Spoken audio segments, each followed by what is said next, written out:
Em primeiro lugar, eu gostaria de parabenizar todos os geólogos e geólogas pelo dia de ontem. Também gostaria de dar boa tarde a todos e todas, e agradecer em especial os organizadores da 18ª Semana de Geologia de Carajás, que são 18 anos, pessoal bastante resiliente, em especial ao Gilberto Lima e a Cleide Ribeiro pelo convite que me fizeram. Padrões de alteração hidrotermal em depósitos minerais de Carajás é um tema extremamente amplo, e é óbvio que eu não tenho capacidade de abordá-lo incompleto, razão pela qual eu ficarei principalmente nos sistemas cupríferos. Tentei fazer uma roupagem diferente, considerando, de certa forma, a heterogeneidade do grupo que assiste, tendo os colegas dos ferrosos, os colegas dos não ferrosos, o pessoal da exploração mineral, talvez o pessoal da produção também.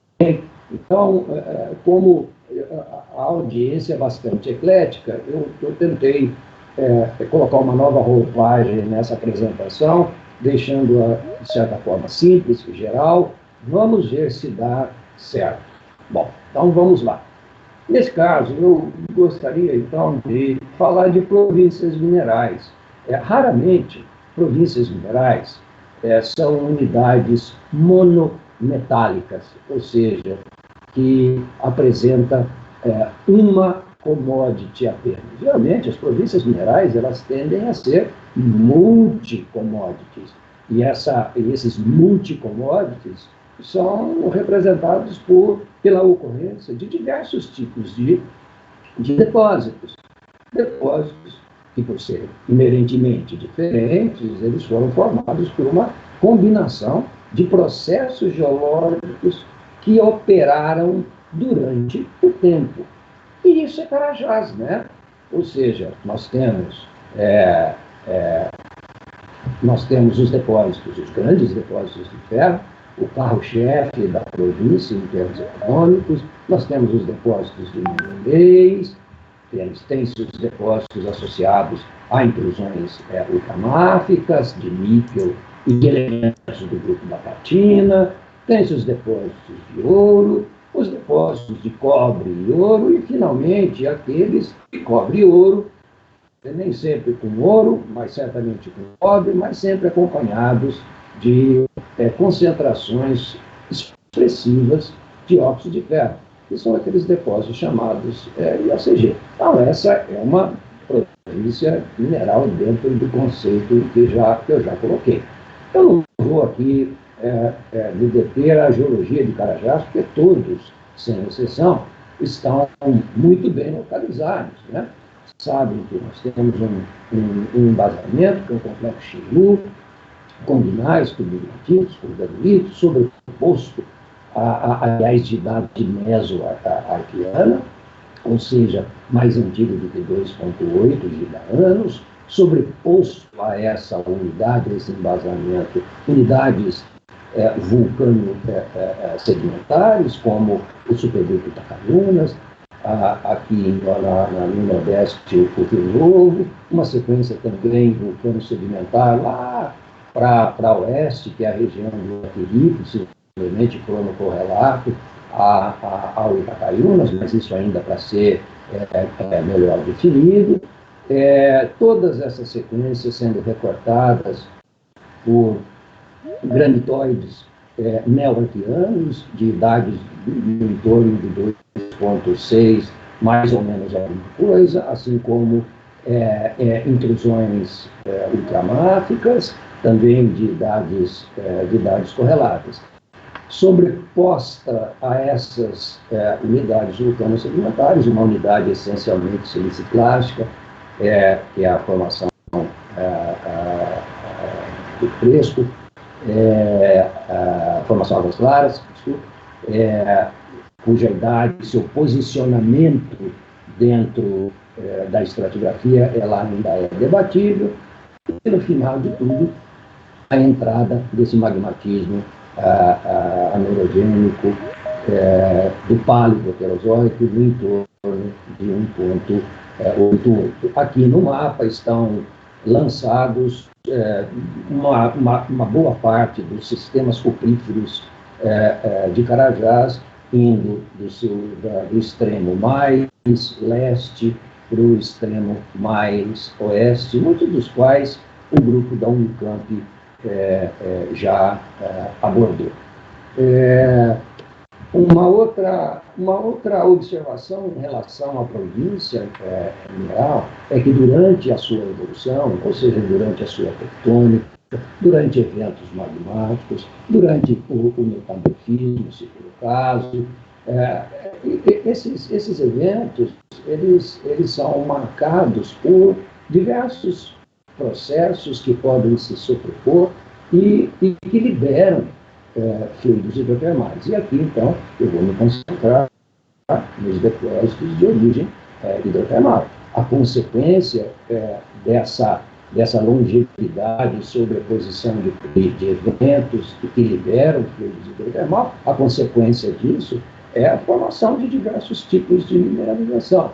No caso do Carajás, se nós formos do Neo-Arqueano para o Paleoproterozoico, nós vamos ter, talvez desde as primeiras entradas de cobre na sequência vulcano-sedimentar de Itacariumas, que eu vou falar delas daqui a pouco, e isso talvez lá por 2,75, 2,76, isso seguindo, então, de períodos de colocação de novos sistemas cupríferos, sejam eles IOCGs, sejam eles sistemas cupríferos que não apresentam óxidos de ferro em abundância associados, que a gente tem chamado de cobre polimetálico, isso em torno de 2,7, em torno de 2,56, mas também lá no Paleoproterozoico. Bom, dentro de um quadro evolutivo desse, os depósitos minerais, no caso de Carajás, os sistemas cupríferos, eles não podem, a formação desses depósitos, ela está associada apesar desses depósitos serem um ponto dentro da província,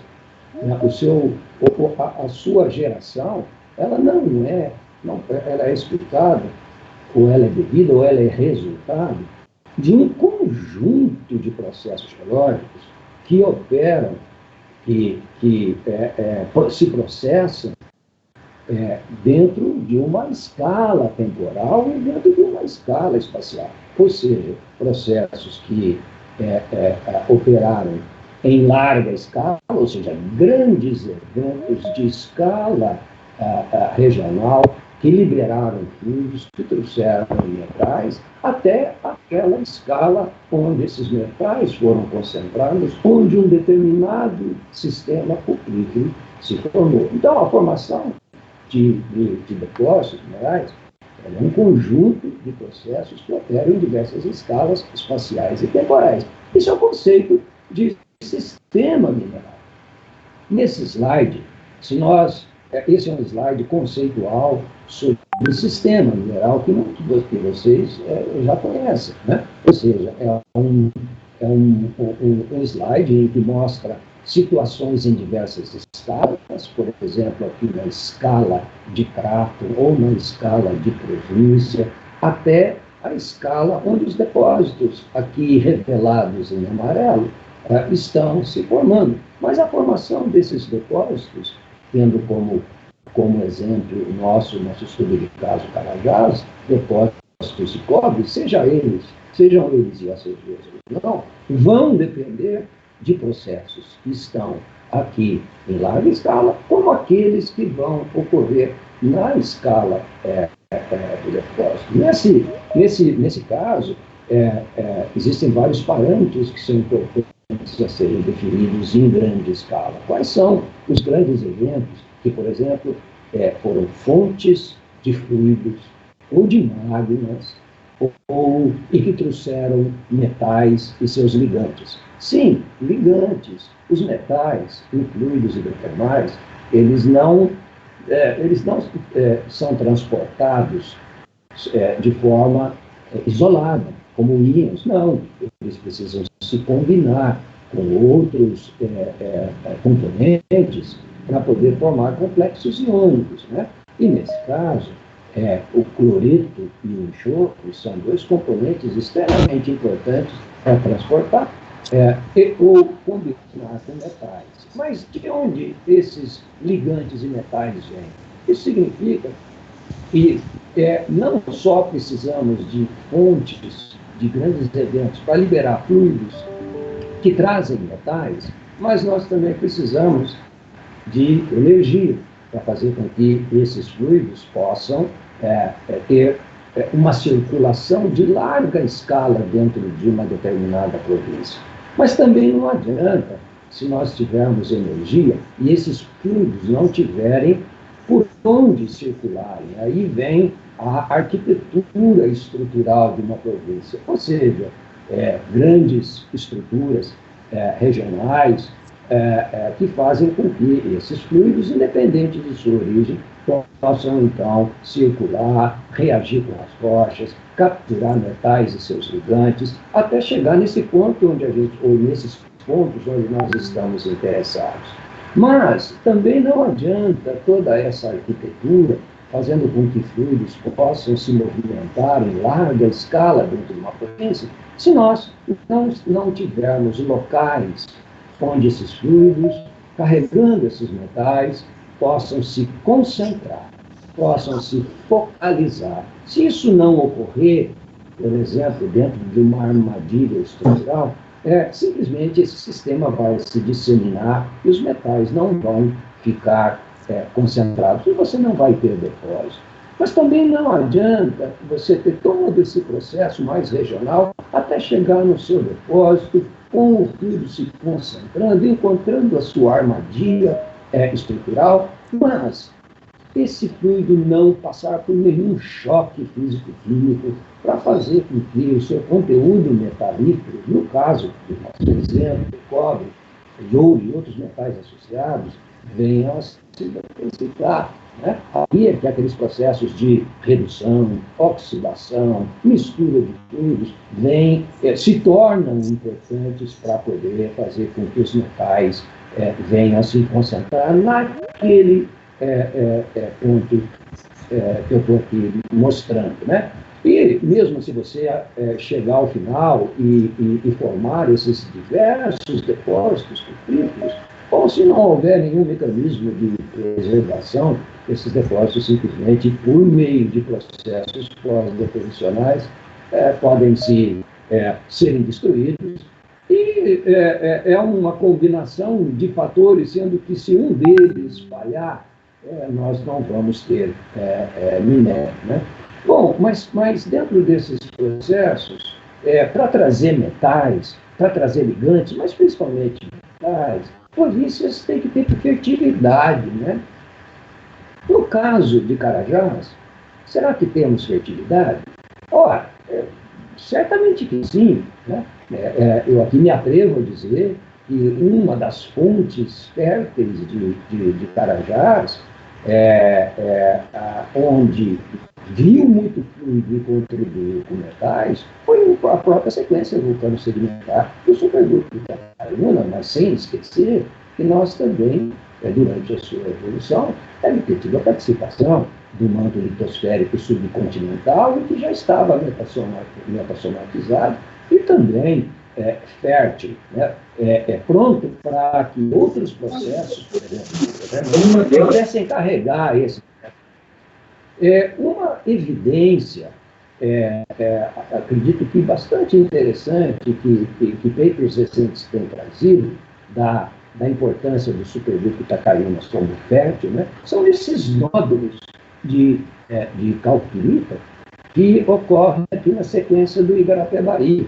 Né? Para aqueles que não conhecem o Igarapé-Bahia, ali no setor norte de Carajás, do domínio Carajás, a sequência basal que é constituído de vulcânicas, ectoplasmina, com formações físicas, mas também com várias, inclusive as biológicas aqui, e sobreposta por toda uma sequência siliciclásticas, de ritinitos, de conglomerados, de gravatas. E ao longo dessa sequência, o que se encontra são esses nódulos isolados, infinitos, ou nódulos ao longo desses ritinitos, nódulos, aqui no caso, né, de talpirita, mas com turmalina no seu entorno, e que então poderia ser um exemplo das primeiras concentrações de cobre durante a evolução da sequência vulcano-sedimentar aí de Itacaiunas. Isso nós poderíamos colocar no tempo de 2,7 milhões, mais ou menos. Um quadro como esse, já proposto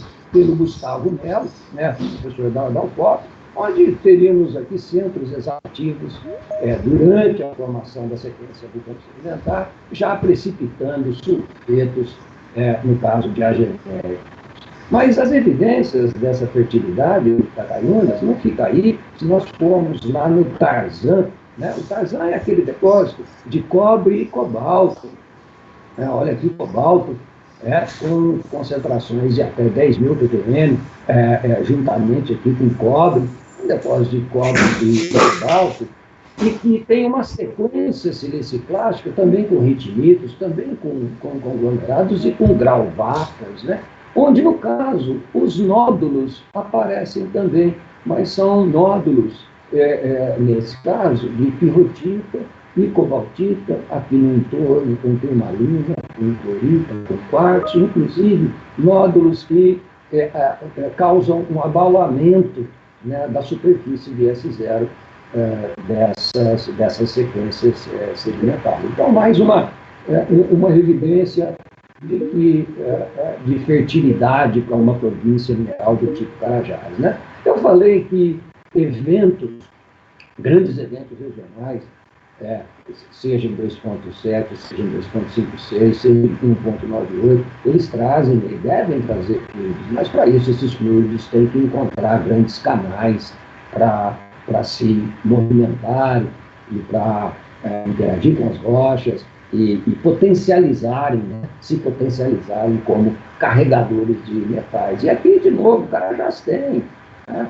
Independente da hierarquia temporal desses grandes lineamentos, essas grandes zonas de espalhamento que vocês têm, o fato é que essas unidades regionais, a leste-oeste, elas funcionam como grandes corredores de infiltração de fluidos e acabam, obviamente, controlando boa parte das mineralizações. Agora, se nós ficarmos mais na escala aqui do depósito, nós precisamos entender o que afinal de contas, esses fluidos viajaram, independente da origem desses fluidos, mas esses fluidos viajaram, esses fluidos chegaram a formar depósitos, mas que fluidos são esses? Né? E para formar, seja um IOCG, seja um cobre polimetálico, não interessa, afinal de contas eu estou tratando de que regimes de fluidos que operam tanto em nível regional, como depois se concentram para formar depósitos. Né? Nós sabemos que, em via de regra, nos sistemas cupríferos de Carajás, fluidos extremamente importantes que trazem o cobre e outros metais são representados nas inclusões fluidas por esses fluidos aqui cheios, que nas inclusões, né, são cheios de sais, representando fluidos aquosos e extremamente salinos, salinidades acima de 30% em peso equivalente de NaCl. Né? Isso independente se nós estivermos nos IOCGs ou no cobre polimetálico. Veja aqui, né, um exemplo de um fluido extremamente salino e que coexiste com outros fluidos que têm salinidade moderada abaixo, isso dentro de de um mesmo grupo, de uma mesma assembleia de fluidos. Se nós agora transformarmos o quadro que vocês veem desses fluidos salinos, altamente salinos, fluidos menos salinos, aquosos, e transformarmos isso em diagrama que representa temperatura aqui e salinidade. Olha, você tem aqui salinidade aqui embaixo e temperatura. Isso para exemplos de IOCGs, tanto neoarquianos como falo-ferrozóico, assim como cobre polimetálico, no caso. Papai. Pode falar. Tudo bom? Alô? Tudo bem? Alô? Consegui tomar a vacina da gripe? Também. Se o pessoal puder desligar o microfone.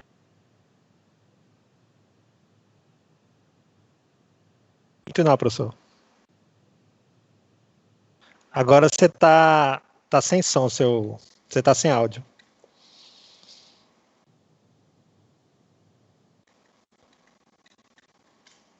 Continua sem áudio. Posso continuar? Por favor, pode continuar. Ok, obrigado. Bom, Você já tem 30 minutos.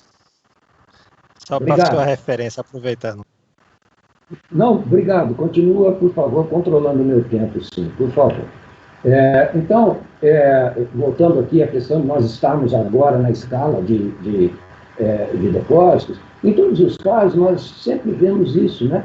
Fluidos altamente salinos, com temperaturas mais elevadas, sempre com uma tendência para misturar interagir com fluidos de mais baixa temperatura e mais baixa salinidade. Ou seja, todos são fluidos talvez de diversas origens e que estão se interagindo. Isso já na escala do depósito, para fazer com que os metais se depositem. Nós estamos falando de mistura de fluidos. Se agora se nós pegarmos os fluidos que transportam e os processos, pelo menos de fluidos, que causam a precipitação de cobre e metais associados, nós podemos, por favor, não se assustem ao ver diagramas. Eu sei que geólogos de exploração, quando veem equações e diagramas, eles se arrepiam. Mas não é para isso, não. Isso não é para confundir. Pelo contrário, é para explicar o seguinte: olha, nós temos aqui um diagrama com temperatura e aqui um fluido carregando cobre. Aqui em ppm, a concentração de cobre aumenta. Aqui a pressão, aqui a temperatura. No lado direito, um outro diagrama, que é a mesma coisa. Né? Concentração de cobre, né? O fluido transportando cobre, em função da quantidade de cloro no sistema. Traduza isso como salinidade. E aqui o pH. Olhando um diagrama como esse, né? E assumindo que o cobre está sendo transportado por cloretos, nós sabemos que se a temperatura cair, olha, a temperatura cair, veja como isso influencia muito na deposição de cobre. A curva está mais inclinada, a sua reta está bem mais inclinada. Né? Diferente de pressão que não causa nada. Né? Olha agora aqui também, ó, se a salinidade do fluido diminuir, também a concentração de cobre cai de uma forma bastante eficiente. Agora imagine o fluido reagindo com a rocha na escala do depósito, perdendo temperatura porque está havendo o que eu já coloquei antes, mistura de fluidos. Mistura de fluidos. Tá? Isso vai fazer com que a temperatura caia e esse componente aqui da equação, ó, esse aqui também caia. Ou seja, a salinidade diminua. Diminuindo a salinidade, a equação vem para o seu lado direito. Vem para o seu lado direito para precipitar talco pirita ou qualquer outro sulfeto de cobre que ali ocorrer. Eu falei de ligantes, mas um dos ligantes também é o enxofre. E as fontes de enxofre numa província mineral nem sempre é única, acho que pelo contrário, né? Acho que é até melhor que seja bastante variável. É o caso de Carajás. Esse quadro aqui de baixo, ele mostra os isótopos de enxofre 34, que são medidos nos sulfetos, né? Na cafirita, principalmente, para tentar entender, ter mais uma evidência sobre possíveis fontes. E, convencionalmente, o que está aqui, ó, nessa área laranja, em torno de zero, todos os valores que estão aqui são geralmente interpretados como de origem magmática, ou seja, enxofre magmático. Agora, enxofre magmático significa não um enxofre que é liberado de um fluido magmático, mas é um enxofre que vem pelo pela lixiviação do enxofre de sulfetos ígneos, ou seja, pelo fluido. O fluido está coletando enxofre de rochas originalmente ígneas. Logo, a sua assinatura será próxima de zero mesmo. Mas veja que há outras fontes de enxofre que podem ser consideradas que são enxofre muito mais pesado. Então, as fontes de enxofre, para que possa combinar com o cobre nos depósitos, ela é bastante variável, inclusive vinda aí da superfície, né, da forma de sulfato, ou seja, fontes mais oxidadas. Bom, dentro de um esquema como esse, de fluidos, então, sendo gerados de grandes eventos termais, e todo o processo que eu já tentei mostrar para vocês, chegando até o depósito. Bom, todos esses processos, eles vão deixar marcas, né? Particularmente nas zonas onde os fluidos reagiram com as rochas, vão deixar marcas que são chamadas de footprints, tanto em larga escala, e isso é legal, né? Para você fazer o targeting, para escolher áreas na exploração mineral em nível regional, você já tem esses footprints da alteração hidrotermal, ajuda muito, né? Mas é claro que você também tem o seu footprint na escala do depósito. Aliás, eu diria que mais do que 90%, talvez esteja exagerando, mas vamos lá, mais de 90% dos estudos que foram realizados em Carajás até o presente momento, em termos de numéricos, né, estão quase todos aqui na escala do depósito. Por uma razão muito simples, né? A grande maioria dos dados de exploração mineral, seja em bioquímica, etc., está aqui nessa escala. Quando comparado com o volume de dados em escala regional, aqui há uma discrepância muito grande. Aqui é bem menor quando comparado com o volume de dados que você tem aqui. Aqui você também tem os footprints da alteração hidrotermal, que dá para comparar, né, a questão de modelos de depósitos. Nesse sentido, e agora eu estou indo para a alteração hidrotermal, com esse preâmbulo todo, né, todos sabem do conjunto de sistemas petrolíferos, principalmente ACGs do setor sul, também do setor norte. Eu vou dar alguns exemplos, mas dando ênfase à alteração hidrotermal. Sabemos que, do ponto de vista temporal, os depósitos de OCG se formaram em 2,7, em 2,56, no caso aqui mais do setor norte, ou seja, no Neo-Arqueano, e alguns aqui no Paleoproterozoico. Eu vou começar naqueles que estão no Neo-Arqueano de 2,72, concentrados no setor sul. Aqui uma lista deles, nem todos foram datados. Às vezes aqui a idade ela é simplesmente associada de forma indireta. Notem que grande parte aqui das rochas hospedeiras desses depósitos são granitóides ou são intrusivas máficas, na sua grande maioria. Ali no setor sul, aqui ao longo da zona de desalhamento de Canaã, né, indo de Sequeirinho em direção ao Ubacaba, mais a leste, veja que nós temos um contexto geológico que consiste desses granitóides do Mesoarqueano, ou seja, ali mais antigos, tipo 2.85 ou alguma coisa assim, como o Serra Dourada. Aqui um conjunto de unidades vulcânicas félsicas e máficas já correlatas ao supergrupo Catalunas, então 2.75. Aqui o granito sequeirinho, que é também do Mesoarqueano. Enfim, toda uma situação geológica em que fluidos ali passaram. Bom, eu tenho vários depósitos, né? Fluidos passaram em escala regional. Nós temos footprints disso? Temos sim. Em escala regional, é muito comum, e isso vem fora das áreas, fora do olho do furacão, ou seja, fora das zonas mineralizadas, nota-se que é comum a ocorrência de uma alteração rica em sódio, uma alteração sódica, representada por aurita e representada por escapolita. Isso é representado, por exemplo, vou dar alguns exemplos, né?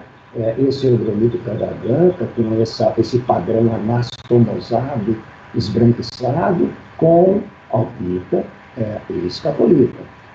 Aqui algumas rochas do embasamento com escapolita, aqui também uma brecha com escapolita, e aí vai albita e também, às vezes, coexistindo com a actinolita, e aí então eu tenho uma combinação de sódio e cálcio, então uma alteração de cálcica sódica. Também tende, mas não necessariamente, mas também tende a ter um padrão regional, ou seja, tem uma expressividade regional, que veio de escapolita. Bom, a questão, aqui é um outro exemplo, só para deixar bem marcado essa questão da alteração, desse footprint mais regional, esse é o Pedra Branca, com essas bolinhas brancas disseminadas na sua matriz, isso é escapolita e aurita. Bom, esse é um footprint regional que é típico desses sistemas denominados de IOCGs em Carajás, né? É característico desse sistema mineral, ele tende a ser bastante regional, né? Bastante abrangente, estruturalmente controlado, geralmente ele é pré-mineral, ou seja, antes da mineração. Agora, reconhecer esse footprint é importante, sem dúvida. Agora, não é só reconhecer, não é só descrever, mas o que isso nos diz? Qual é a mensagem que um footprint, que uma marca de uma alteração sódico-cálcica nos dá em termos da evolução de uma província? Bom, eu vou voltar para o mesmo diagrama, né, só para dizer o seguinte: identificar zonas amplas de alteração sódico-cálcica indica duas coisas. Primeiro, para formar essas alterações, eu preciso de fluidos altamente salinos e quentes. Bom, você combinar temperatura com salinidade,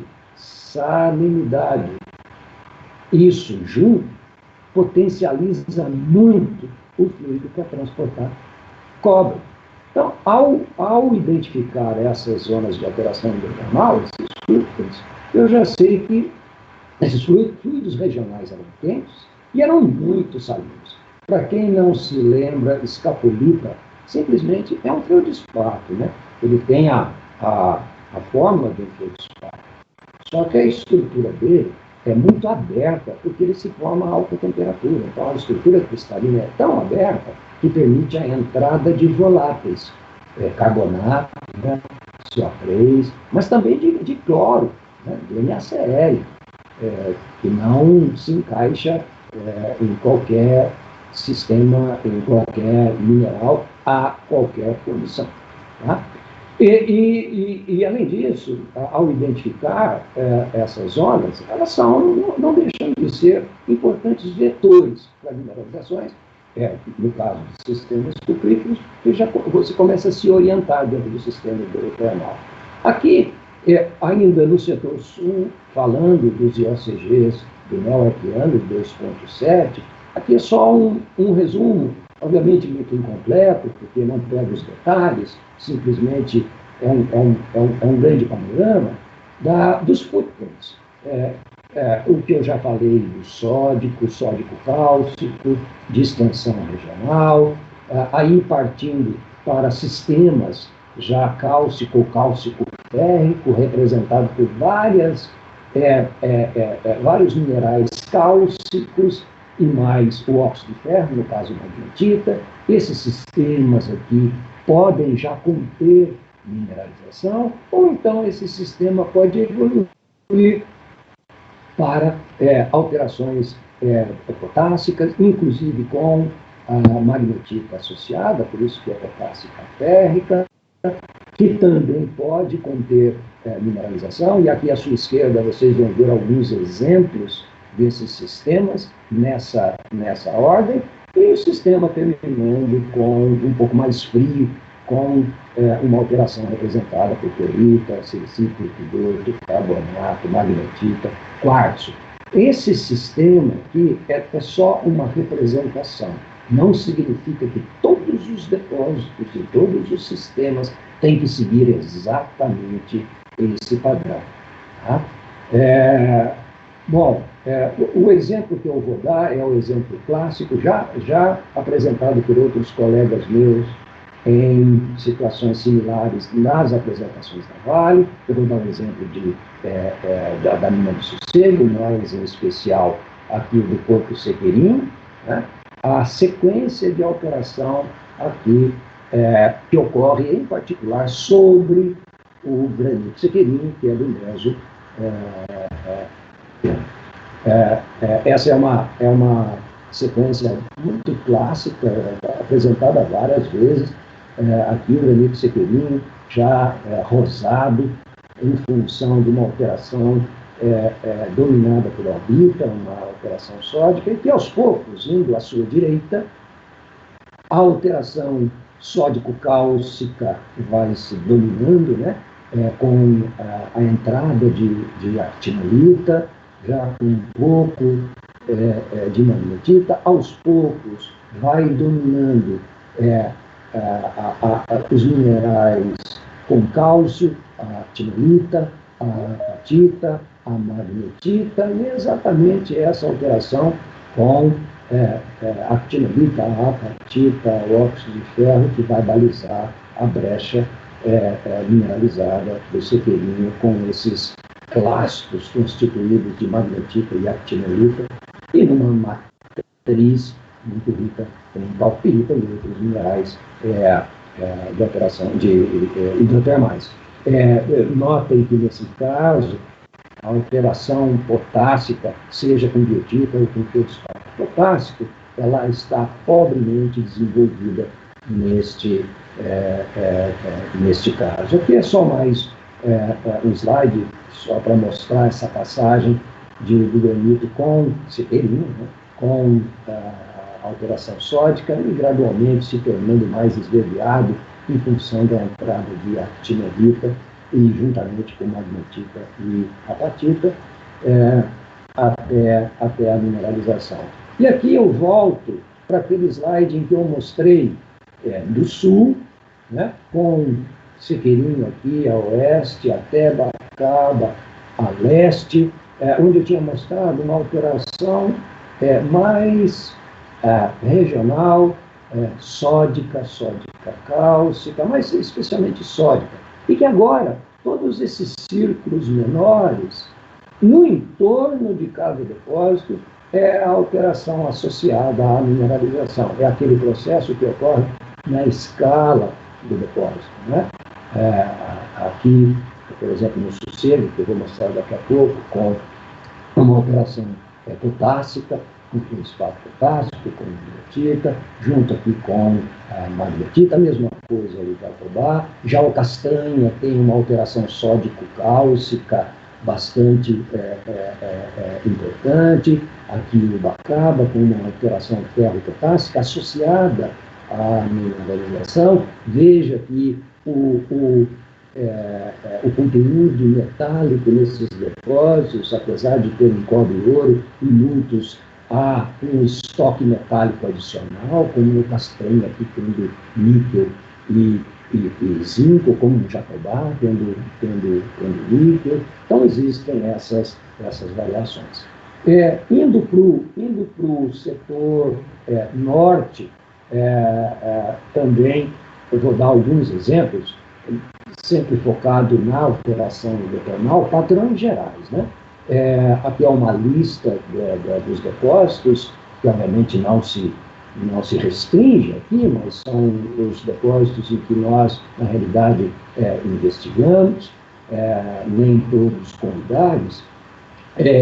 Note que, diferente lá do setor sul, aqui as sequências vulcano-sedimentares passam a ter papel interessante, como hospedeiras das mineralizações.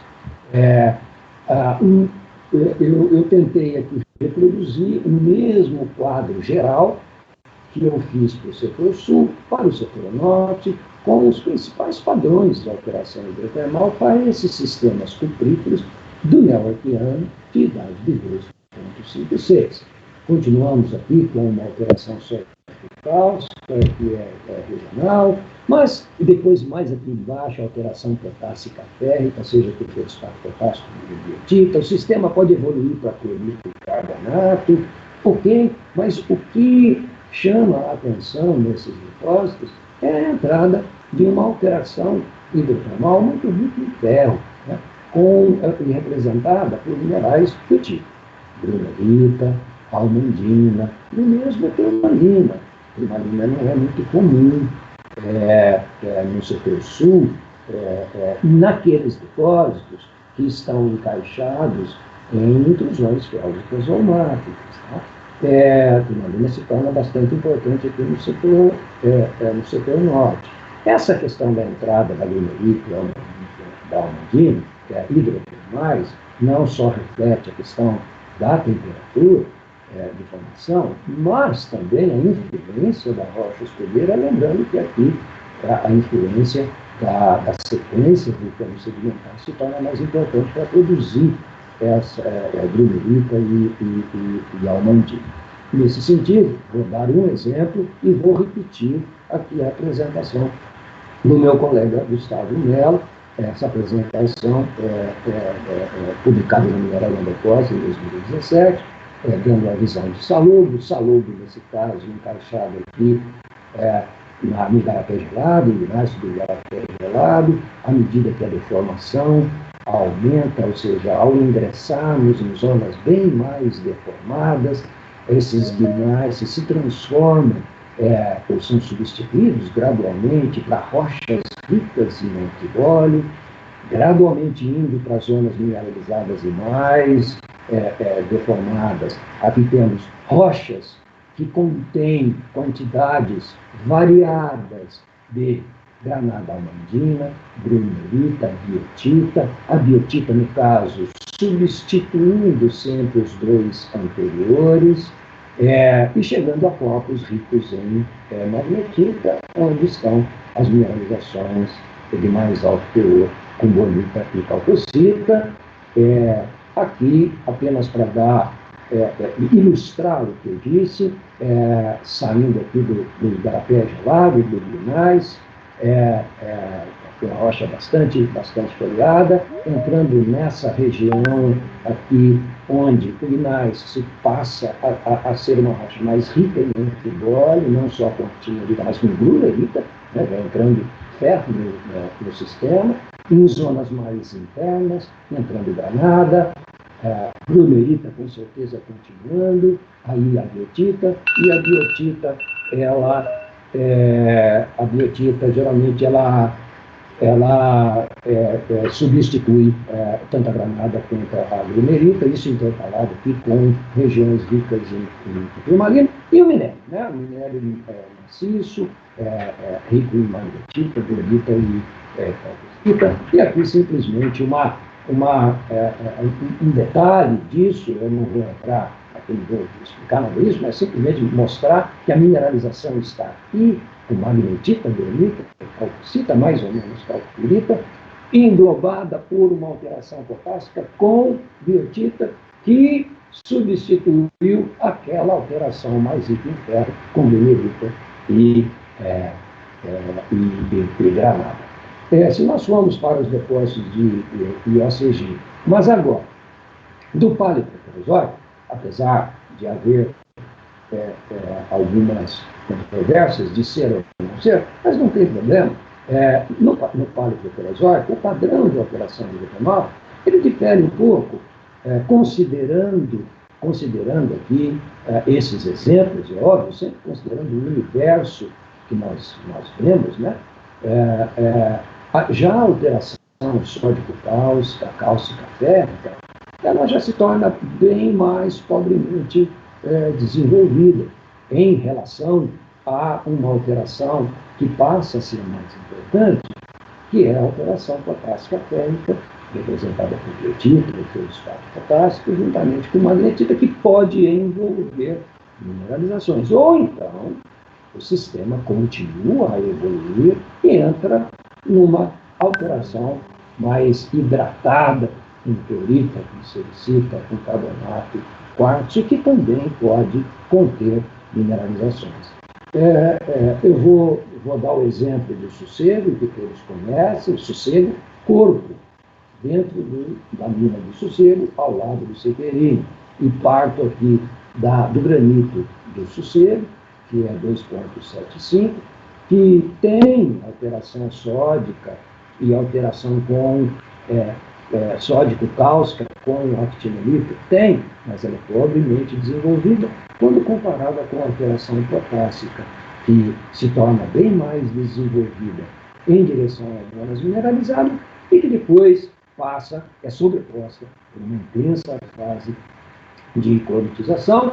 E aqui é a mineralização, uma brecha bem distinta da do sequeirinho. Aqui eu tenho um crackle brecha, ou seja, uma brecha onde os fragmentos, como um quebra-cabeça, podem até ser colocados juntos, mas separados numa matriz com carbonato, com quartzo, obviamente com sulfetos e etc. Já nos depósitos, saindo da seara dos IOCGs e entrando naqueles sistemas cupríferos polimetálicos, nós temos vários exemplos no domínio do Carajá, né? Breves, Estrela, Águas Claras, Gameleira, Santa Lúcia, Tarzan, bom, são vários sistemas. Aqui, novamente, uma lista deles, onde, de novo, nota-se que há diferentes rochas hospedeiras em relação a esses depósitos. De uma forma geral, embora sempre quando a gente tenta colocar regras, essas regras sempre vão ser quebradas mais cedo ou mais tarde. Mas, de qualquer forma, para esses depósitos polimetálicos que tendem a ser pequenos, já começa uma regra. São estruturalmente controlados, basicamente por estruturas mais rúteis. Tem, na zona, esse é o estilo da mineralização, né? Com veios, estóculos, brechas, tudo bem, mas diferente dos IOCGs neoarquianos, por exemplo, com muito quartzo e carbonato. E, além disso, né, diferente dos IOCGs em geral, aqui a concentração de óxido de ferro, seja hematita, seja magnetita, ela é muito baixa ou ausente, e também não tem aquela sequência de alteração que vê nos sistemas do tipo IOCG aqui. A alteração potássica pode ser interessante para alguns depósitos, clorita silicita para outros, sendo que outros mostram uma alteração que domina a muscovita de composição fungítica, muito próxima ao estilo do Braz, né, como o Breves e Santa Lúcia. Geralmente, a assembleia ou a associação de minério é dominada por calcopirita, mas vem acompanhado pirita, sendo pirita sim ou não, depende do depósito, pirrotita, esfalerita e galena, o que mostra, pela presença da pirrotita, que essa é uma associação de minério formada sob condições relativamente redutoras, né? Além da presença em quantidades anômalas de vários outros metais que estão associados ao granito, são chamados os granitófilos, né? Tipo tungstênios, estânio e bismuto. Dou rapidamente o exemplo, e focado na alteração hidrotermal, porque agora eu estou focado no tema da conversa, né? O Breves, é um depósito de cobre metálico, associado à colocação de um granito do Paleoproterozoico, na formação Águas Claras. Aqui você tem o arenito Águas Claras já escuro, em função da alteração hidrotermal, dada por muscovita de composição fungítica e clorita, a mineralização aqui, calcopirita, formando clusters, né, formando essas disseminações, esses pontos mais concentrados no arenito, mas também formando sistemas de veios dentro do próprio granito ou no próprio arenito, com toda uma assembleia de minerais de minério dominado por calcopirita. Ou então nós vamos lá para Santa Lúcia, né? O depósito de Santa Lúcia fica ao lado ou na região do cristalino, do borrachudo. A rocha escudeira principal aqui é uma subvulcânica félsica, de composição riolítica, toda a sequência é cortada frequentemente por turmalina, por pegmatitos ricos em turmalina, e próximo às zonas mineralizadas, né, a rocha hospedeira ela passa por uma sequência de alteração pirrotita, clorita, mas domina aqui muscovita também de composição fungítica que envolve, hospeda brechas muito ricas em quartzo, em apatita, dominada, claro, por calcopirita, mas com bastante esfalerita. Olha a pirrotita aqui de novo, indicando, sugerindo condições mais redutoras para a formação dessa mineralização. Por último, eu estou indo no último bloco. Esse último bloco, ele continua na alteração hidrotermal, mas eu gostaria de abordar múltiplos eventos que podem ser registrados em depósitos individuais durante a sua investigação. E aqui eu vou dar o exemplo do Breves, eu vou dar o exemplo do Igarapé, Bahia, por essa questão de múltiplos eventos. Depois passo para o Gropa Funda, mais um exemplo de múltiplos eventos formadores de mineralizações no tempo. E o último exemplo o cristalino, apenas para ilustrar o que se pode observar em depósitos individuais. No caso do Igarapé Bahia, volto para o mesmo slide, e a mineralização principal ela está aqui próximo do contato entre essa unidade de siliciclásticas de topo e essa unidade vulcânica de base. Então, o Igarapé Bahia neo-arqueano 2.56, eu vou mostrar a seguinte sequência para ilustrar, ou tentar ilustrar, múltiplos eventos que se sobrepõem. O primeiro eu já mostrei lá no início, quando estava falando de fertilidade. São esses nódulos de calcopirita dentro da sequência sedimentar que podem sugerir já a primeira entrada de cobre durante a evolução dessa sequência vulcano-sedimentar, talvez lá, né, em 2.76. Mas à medida que vamos descrevendo o depósito do Igarapé Bahia alemão, nota-se agora que a deformação começa a ser importante. As rochas começam a passar por aqui uma deformação bastante, relativamente intensa, né? À medida que você sai aqui, indo para cima, já nota uma flutuação bastante penetrativa. Inclusive, já a entrada de magnetite. Começa a entrar magnetite. Aqui estamos entrando no ambiente do IOCG. Aqui estamos entrando no ambiente de 2,56 de formação da mineralização principal de Igarapé-Bahia, né? E isso depois é sobreposto por, já em condições bastante rúpteis, de veios ricos em carbonato, mais ou menos 4, com calcopirita, né? Não é minério, mas está mineralizado. Será que aqui nós temos... e certamente isso está no tempo, né? E será que o pulo daqui da brecha para os veios significa o pulo do neo-alquiano para o proterozoide? Bom, de qualquer forma, independente do tempo, estamos separados temporalmente, sim.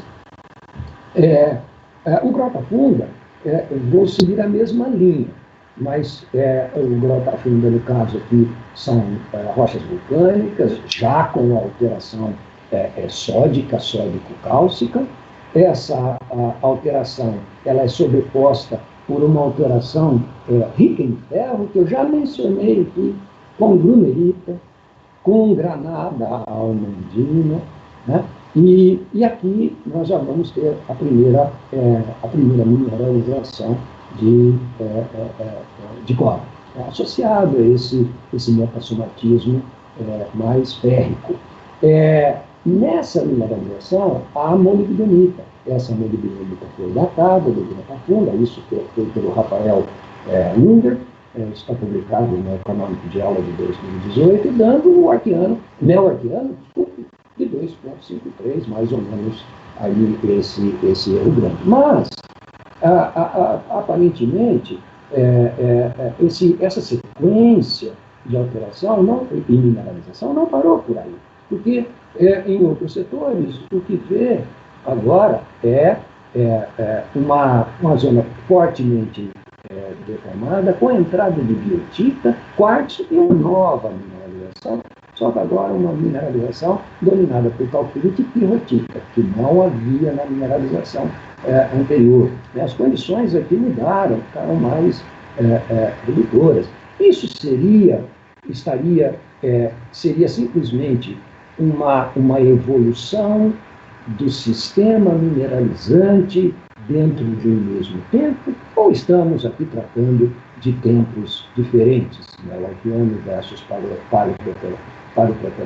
De qualquer forma, todos esses dois estilos de mineralização vão ser sobrepostos por vênulas de carbonato, que também trazem calcopirita, e talvez isso sim fosse bem mais do paleoproterozoico, ou características do paleoproterozoico. Estou terminando. Esse é o meu último exemplo, é o exemplo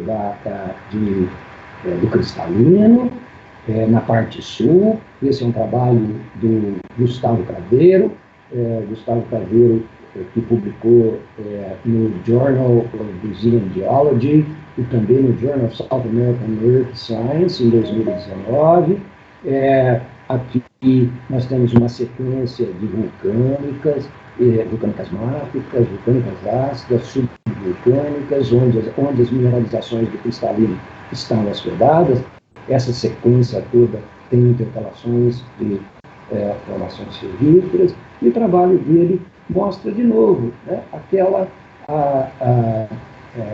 alteração que é bastante típica desses depósitos de ACG em Carajás, com sódica, com cálcica férrica, aqui, actinolita, com magnetita, e já aqui a cálcica férrica, ela formando essas brechas com a matriz rica em calcopirita e os clastos aqui difusos com magnetita e actinolita. É uma primeira fase de mineralização, mas que depois, de novo, ele evolui agora associada a uma alteração potássica para uma mineralização que também é de brecha, mas sem óxido de ferro magnetita, e sim hematita.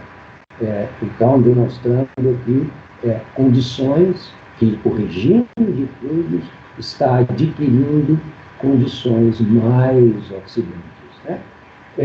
E, finalmente, lá, no final, finalmente, na evolução desse sistema, é um conjunto de veios de carbonato com quartzo, com muito calcita, né? Que também é mineralização e com hematita associada. Então, dentro de depósito, o que eu estou dizendo aqui talvez não seja nem novidade alguma para muitos de vocês que trabalham na exploração de sistema de cobre.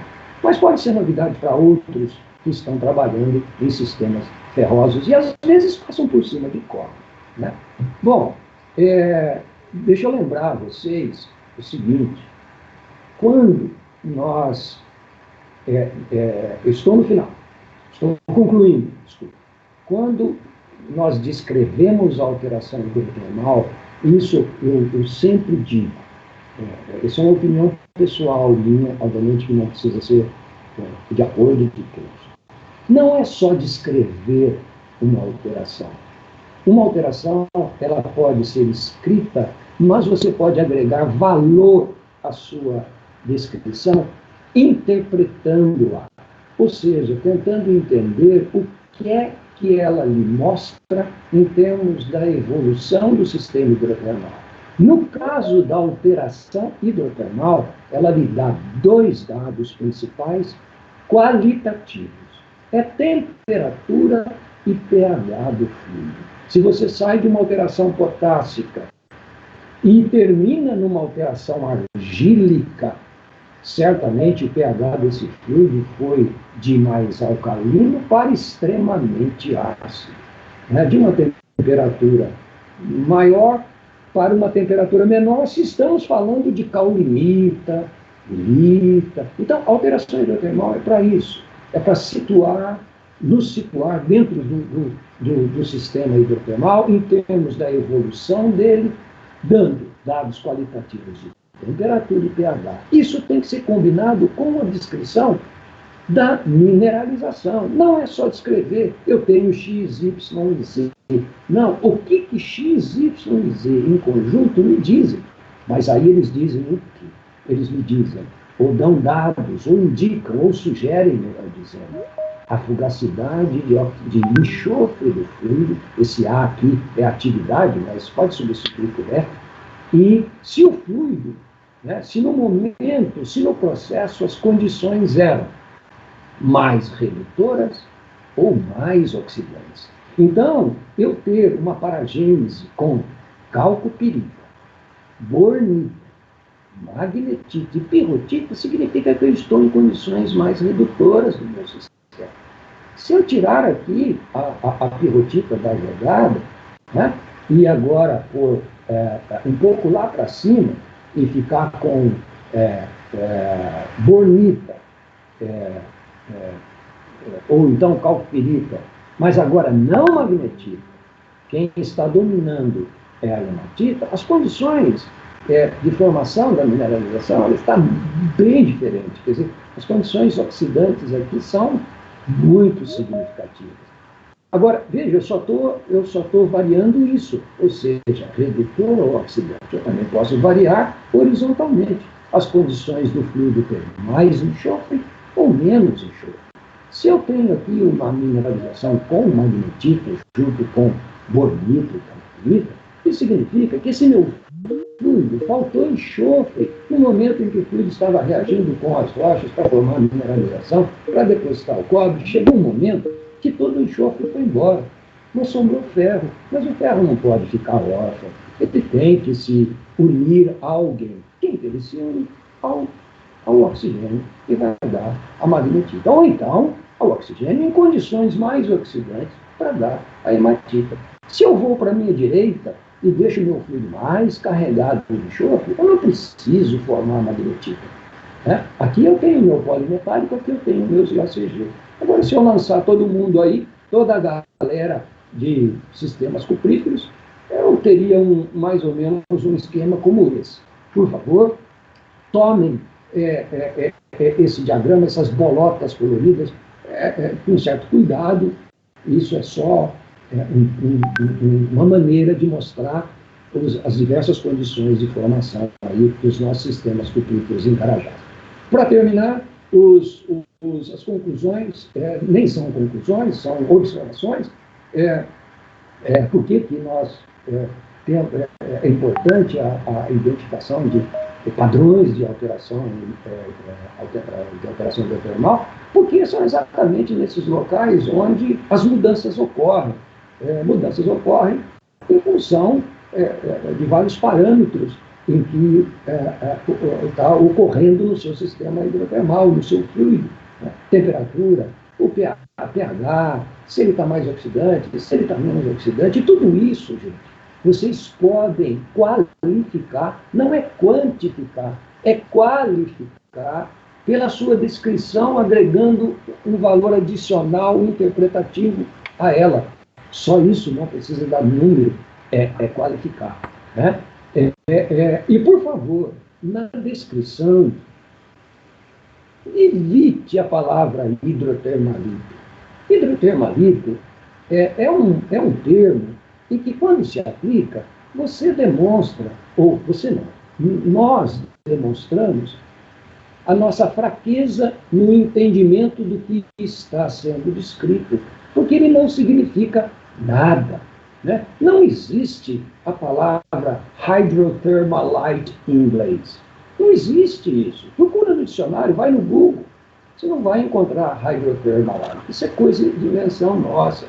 Nós temos que descrever o que vemos. Não tentem interpretar, por exemplo, a rocha hospedeira, se você está no olho do furacão, que você só está vendo é alteração hidrotermal. Então, descreva aquilo que você vê. E a alteração hidrotermal é óbvio, quando você consegue sequenciá-la, e isso é possível fazer, simplesmente nas descrições, sequenciá-la no tempo, né? Pode servir legal como um dos vetores das mineralizações, no caso, sistemas cupríferos. Finalmente, nós estamos sempre falando em sistemas cupríferos, mas nós aqui esquecemos que temos os nossos colegas dos ferrosos, possivelmente presentes, se já não estão dormindo, né? Entre outros, em relação à minha fala aqui, eu falo demais às vezes, será que haveria zonas ricas em cobre, encaixadas nas formações ferríferas de Serra Norte e Serra Sul? Se há, quer dizer, o cobre para os ferrosos não é muito legal, porque ele é deletério no processo, né? Mas para nós é legal porque evidencia ou agrega valor ao conhecimento de novas ocorrências de cobre. E não é comum encontrá-las em formação ferrífera, pelo menos nos depósitos que nós vimos, né? No nosso universo.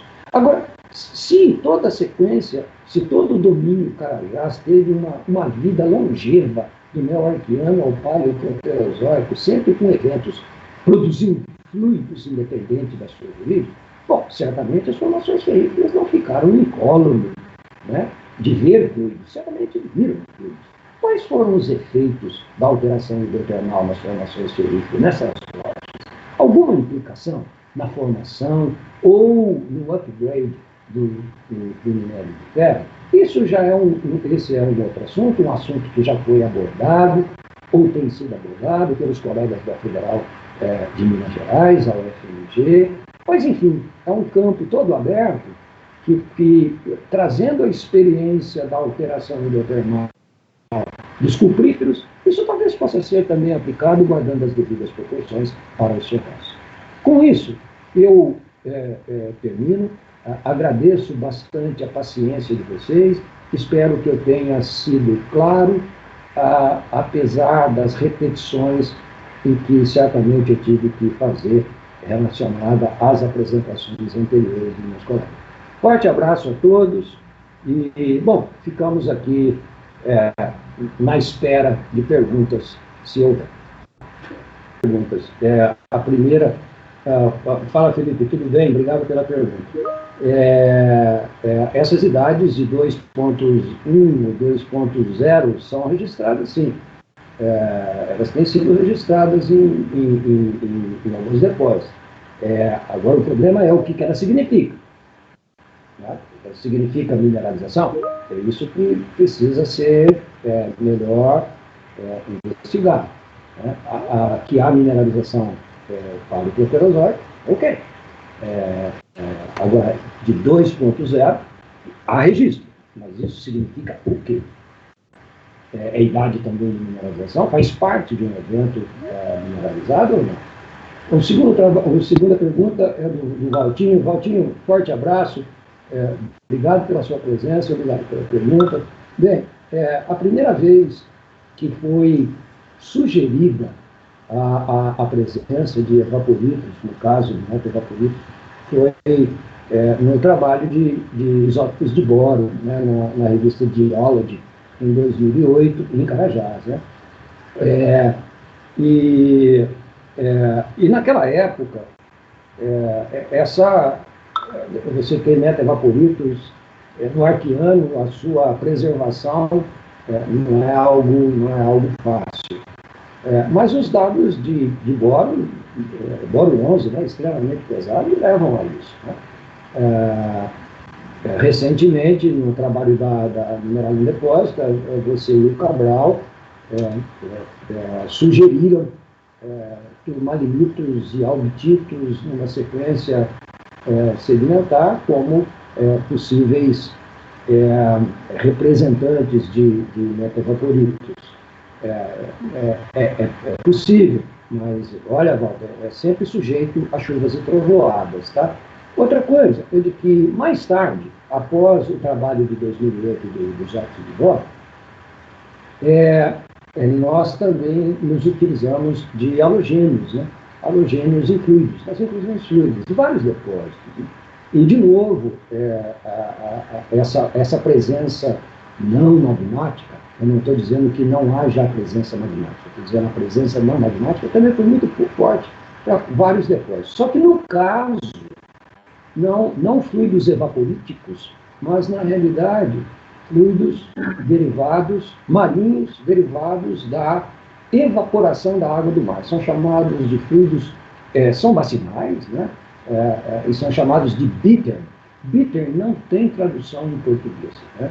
Mas são fluidos gerados pela evaporação da água do mar. Evaporação da água do mar, esses fluidos ficam altamente salinos, percolam, e pelos halogênios são esses que nós teríamos. Enfim, eu tentei sair pela tangente de todas as formas. Né? Há dados que mostram a presença de evaporitos, mas não há necessidade, para você formar fluidos altamente salinos, não há necessidade, né? Não há a presença necessária de evaporitos, não precisa ficar obcecado por isso, porque há outras formas não magmáticas de se gerarem fluidos altamente salinos para transportar cobre. Professor, tem mais uma pergunta aqui do Carlos Isaías. Se você tem conhecimento de uma alteração à albita vermelha que consome as mineralizações pretéritas? Ok, acho que agora eu entendi. A questão da albita vermelha, bom, a albita ela pode ser rosada, até pode ser... Eu já comi bola, para dizer a verdade para você, Carica, eu já comi bola em descrever alteração potássica e, na realidade, era alteração sódica. Tá? Não tenho vergonha de dizer isso, não. Né? Mas a albita, a alteração sódica, essas alterações elas podem ser recorrentes, tá, Caio? Quer dizer, você pode ter alteração com albita lá no início, mas pode haver recorrência. Ela pode ocorrer novamente. Agora, Xavier, rapidinho, Xavier, agora são mudanças de temperatura e salinidade, essas coisas todas que você explica, que às vezes eu vejo isso no campo, mas eu não sei explicar. Dale. Sim, o que, de novo, os processos eles são recorrentes, viu, Caica? A alta temperatura pode até voltar. O que eu não estou entendendo é consumir mineralizações pretéritas. Aí eu já não, isso eu não vi. A silicificação muito observada associadas aos GCGs de Carajás. Podem estar associadas à lixiviação dos álcalis ou aporte de sílica. Aporte de sílica. Otávio aí. Não, eu acho que eu pedi desculpas para o Otávio, eu acho que eu dei uma resposta muito direta, né? Acho que ele deve, do outro lado, estar perguntando assim, pô, mas por quê, né? Deixa eu aqui tentar elaborar, né, a questão. É que na lixiviação, para você lixiviar os álcalis e depois só ficar com sílica, você vai precisar de um fluido com uma acidez considerável, né? Lembre-se, né, que a alteração endotermal nos dá temperatura e pH. Né? Então, para você lixiviar álcalis, esse fluido tem que ter adquirido uma acidez bastante significativa para que os álcalis sejam perdidos e a concentração fica só de sílica. Né? Uma analogia a isso seria os depósitos epitermais high sulfidation, né, onde você tem a sílica residual, que é o resultado da lixiviação dos álcalis, mas permanece a sílica. No caso de Carajás, você não tem fluidos tão ácidos assim, pelo contrário, né? O maior grau de acidez que pode chegar é representado ali por uma clorita, uma silicita, mas mesmo assim, isso não é uma acidez tão alta. Razão pela qual eu optei pelo aporte de sílica. Ok. Professor, eu agradeço em nome da comissão, né, organizadora aí da 18ª Semana de Geologia de Carajás, pela sua brilhante palestra. Os elogios aí você pode acompanhar aí dentro dos chats.